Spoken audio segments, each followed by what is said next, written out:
अहिल्यानगर जिले के शिवगांव तालुका के सुकली गांव में जिला परिषद का एक मराठी स्कूल है और पिछले 12 वर्षों से शिक्षक सचिन सिसोदिया और संतोष पवार इस स्कूल को गुणवत्ता के मामले में तालुका में नंबर 1 बना दिया। हालांकि चूंकि शिक्षकों का स्थानांतरण प्रशासनिक सेवा का एक अभिन्न अंग है, इसलिए सुकली के ग्रामीणों ने आंखों में पानी आकर शिक्षकों को विदाई दी।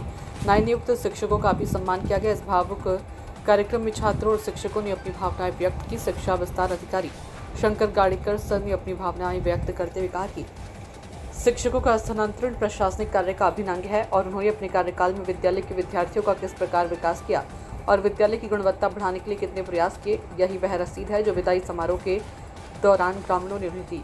जयप्रकाश बागड़े की रिपोर्ट।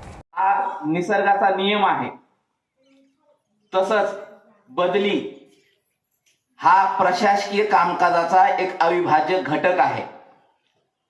आज या ठिकाणी आदरणीय संतोष पवार सर आणि आदरणीय सचिन सिसोदिया सर यांनी सुकळी गावामध्ये जी सेवा दिली, सर कार्यक्रमामध्ये थोडं सुकळी गावामध्ये यांनी जी सेवा दिली तर ती सेवा खरंच अप्रतिम अशी सेवा झालेली आहे त्यांची। मी ज्या ज्या वेळेस शाळा भेटीला आलो, शक्यतो शाळेमध्ये शाळेचा जेवढा पट असतो त्याच्यापेक्षा उपस्थिती 2, 4, 5, 6 आणि कमी असते। मात्र मला 11 वर्षात म्हणजे विस्तार अधिकारी पदावर मी 11 वर्षापासून काम करतोय। मला एकमेव शाळा अशी मिळाली की जिथं पटापेक्षा उपस्थिती जास्त असणारी ही शाळा इथे सापडली। आम्ही त्यावेळेस सरांना विचारलं सुद्धा, सर आपला पट तर मला वाटतं 62च्या आसपास काही पट होता आणि विद्यार्थी 70च्या घरात होते, कस काय हो सर?